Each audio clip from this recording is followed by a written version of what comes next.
ಬೆಂಗಳೂರಿನಲ್ಲಿ ಅಂತಾರಾಷ್ಟ್ರೀಯ grand master open chess ಪಂದ್ಯಾವಳಿ ಆಯೋಜಿಸಲಾಗಿತ್ತು.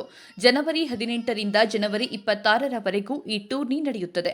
ಇದರಲ್ಲಿ ಎ ಗ್ರೇಡ್, ಬಿ ಗ್ರೇಡ್ ಸೇರಿ ಎಲ್ಲಾ ಚೆಸ್ ಮಾಸ್ಟರ್ಸ್ ಪಾಲ್ಗೊಳ್ಳಲಿದ್ದಾರೆ. ಟೂರ್ನಿಯಲ್ಲಿ 50 ಗ್ರ್ಯಾಂಡ್ ಮಾಸ್ಟರ್ಸ್ ಸೇರಿ 18 ದೇಶಗಳ 1500 ಸ್ಪರ್ಧಿಗಳು ಭಾಗವಹಿಸಿದ್ದಾರೆ. ಕ್ರೀಡಾಕೂಟಕ್ಕೆ ಸಿಎಂ ಸಿದ್ದರಾಮಯ್ಯ ಹಾಗೂ ಕ್ರೀಡಾ ಸಚಿವ ನಾಗೇಂದ್ರ ಸಾದ್ ಚಾಲನೆ ನೀಡಿದ್ದಾರೆ. ಚೆಸ್ ಮಾಸ್ಟರ್ ವಿಶ್ವನಾಥ್ ಆನಂದ್ ಜೊತೆ ಸಿಎಂ ಸಿದ್ದರಾಮಯ್ಯ ಚೆಸ್ ಆಡುವ ಮೂಲಕ ಚಾಲನೆ ನೀಡಿದರು.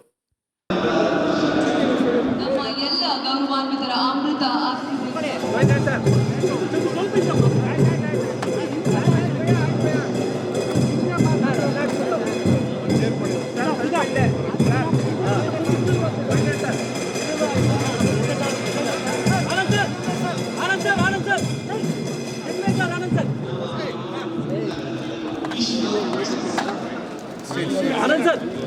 இன்னும் பின்னால வாங்கப்பா.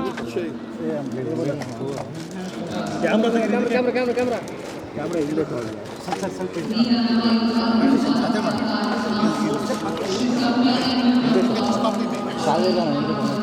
ಚಂದ್ರು ಹಂಗೆ ಕೊಂಚ ಬಿಡಲ್ಲ ಅಣ್ಣ ಇಟ್ಕೊಳ್ಬೇಡ. ನಾನು ಪಕ್ಕಂದಿದ್ರೆ ಬಕ್ಕೊಂಡು